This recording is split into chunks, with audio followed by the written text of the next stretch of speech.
নমস্কার, শুরু করছি আজকের সংবাদ।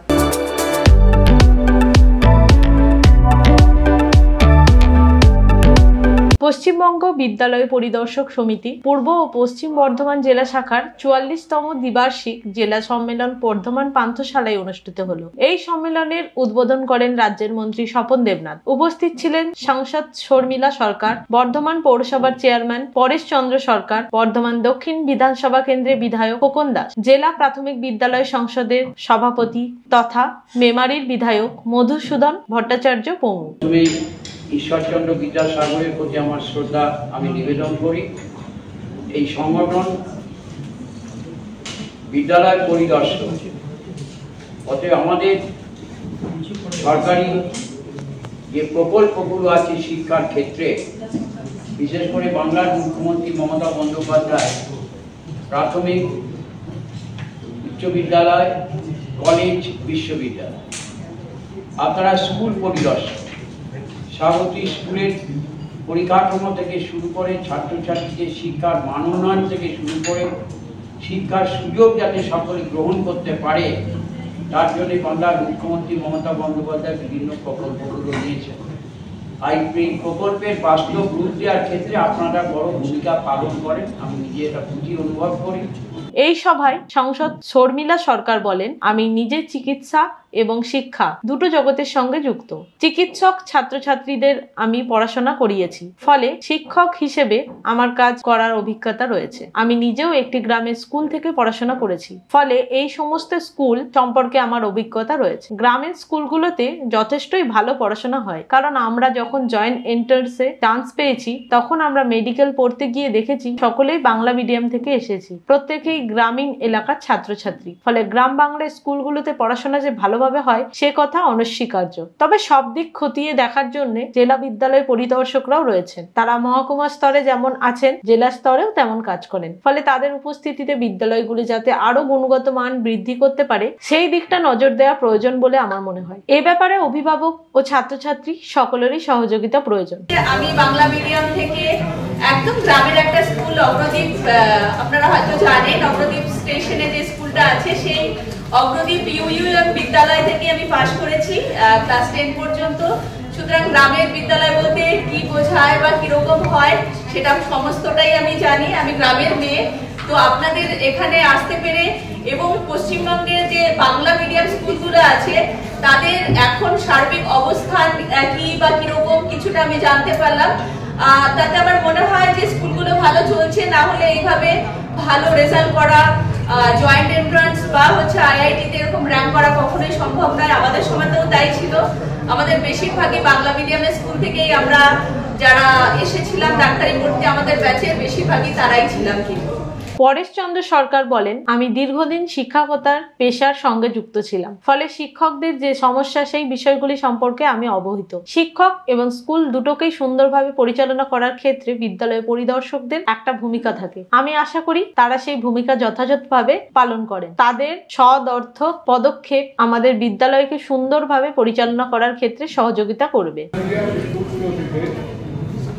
যথেষ্ট ভালো ছেলে মেয়ে বেরোচ্ছে, সবটাই ঠিক আছে, কিন্তু আজকে প্রাথমিক পর্যায়ে অধিকাংশ প্রাইমারি স্কুল বাংলা মিডিয়ামের শহরের পরে বন্ধ হয়ে গেছে ছাত্রছাত্রীর অভাব। সর্বত্র সঠিক পরিকাঠামো না থাকা সত্ত্বেও আবার কোথাও কোথাও নেই, তাও নয় আছে। কিন্তু ওই লক্ষ্মীর সঙ্গে যেমন পেঁচা পুজো পায়, ঠিক তেমনি মিউনিসিপাল গার্লস স্কুলের সঙ্গে সরকারি প্রাথমিক বিদ্যালয় ছেলেমেয়েরা আছে, ভিড় আছে। সিএমএসে সঙ্গে আছে, মিউনিসিপাল বয়েজে আছে, বিদ্যার্থী গার্লসে আছে।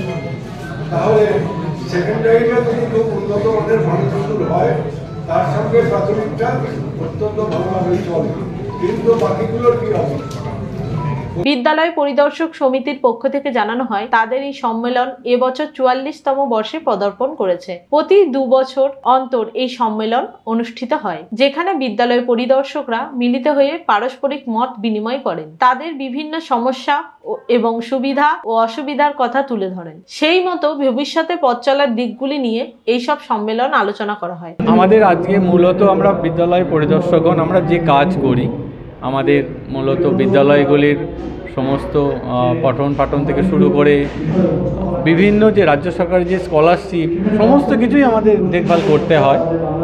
সেই সমস্ত বিষয়ে এবং আমাদের যে পরিকাঠামো বিদ্যালয়গুলি বা আমাদের যে অফিসগুলি সেই সমস্ত বিষয়গুলো নিয়ে আমাদের আলোচনা হয়। আমাদের সেকেন্ড হাফে আমাদের সাংগঠনিক আলোচনা হবে। এখানে উপস্থিত যে অতিথিগণ তারা আমাদের সবসময় পাশে থাকবেন এই কথা দিয়েছেন এবং পরিকাঠামোগত উন্নয়ন এবং যেটা সবথেকে ভালো লাগলো যে প্রত্যেকেই তাদের সহযোগিতার হাত বাড়িয়ে দিয়েছেন। আমাদের যে সাংসদ শর্মিলা ম্যাডাম উনি মানসিক স্বাস্থ্য নিয়ে আমাদের সাথে থাকবেন এই কথা দিয়েছেন। মানসিক স্বাস্থ্য নিয়ে আমরা কাজ করব ছাত্রছাত্রী এবং শিক্ষক শিক্ষিকা, যেটা বর্তমান সমাজে ভীষণ রকম একটা প্রয়োজন। যে দেখা যাচ্ছে অ্যাংজাইটি, ডিপ্রেশন, এটা ছাত্রছাত্রী থেকে আরম্ভ করে শিক্ষক শিক্ষিকা, অফিসার সবার মধ্যেই এটা আস্তে আস্তে এটা বৃদ্ধি পাচ্ছে। আমরা এই দিকটা নিয়েও আমরা কাজ করতে চাই। তা আমাদের এই সম্মেলনে আমরা এই সমস্ত কিছু আমরা কিন্তু ফোকাস রাখছি। 44তম দ্বিবার্ষিক যে সম্মেলন বর্ধমান জেলা পূর্বে, তার সেই সম্মেলনে উপস্থিত রয়েছেন আমাদের এই পরিদর্শক সমিতির আমাদের বর্ধমান জেলার সভাপতি সম্মানীয় অরুণ কুমার মণ্ডল মহাশয়, আমাদের সম্পাদক প্রিয়পদ মুখার্জি, স্বপন দেবনাথ মহাশয়, উপস্থিত আছেন আমাদের বর্ধমান জেলা পূর্বের আমাদের সংসদ শর্মিলা সরকার, উপস্থিত আছেন সম্মানীয় আমাদের বর্ধমান পৌরসভার পৌরপতি, প্রাক্তন প্রধান শিক্ষক, বিদ্যালয় পরিষদ সমিতির যে যারা রয়েছেন।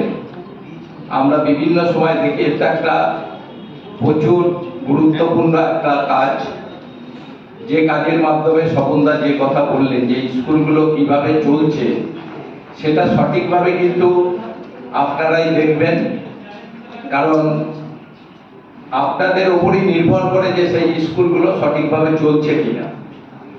স্কুলে যেমন বাথরুম নাই, ছাদ দিয়ে জল পড়ছে, সেগুলো যেমন আপনাদের দেখা দরকার, সঙ্গে সঙ্গে সব থেকে বড় ব্যাপার হচ্ছে মিড ডে মিলের ব্যাপারগুলো।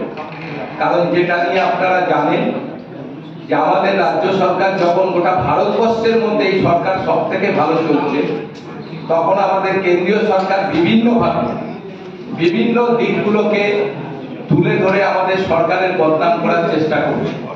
মিড ডে মিলের ব্যাপার নিয়েও আপনারা জানেন, বহু ব্যাপার বারবার কাগজে লিখছে, বারবার তদন্ত করার চেষ্টা করছে যে মিড ডে মিল আমাদের সঠিকভাবে চলছে না। কিন্তু আমরা তো জানি যে এই সরকারের আমলে শিক্ষার যেভাবে উন্নয়ন ঘটেছে এটা কোনো সময় ছিল না। আমরাও তো পড়াশোনা করেছি, কোনো ব্যাপারই ছিল না।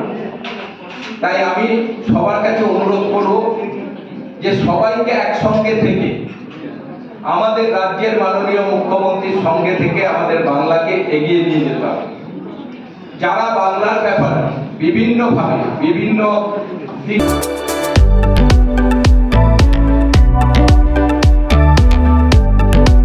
আজকের সংবাদ এই পর্যন্তই। নমস্কার।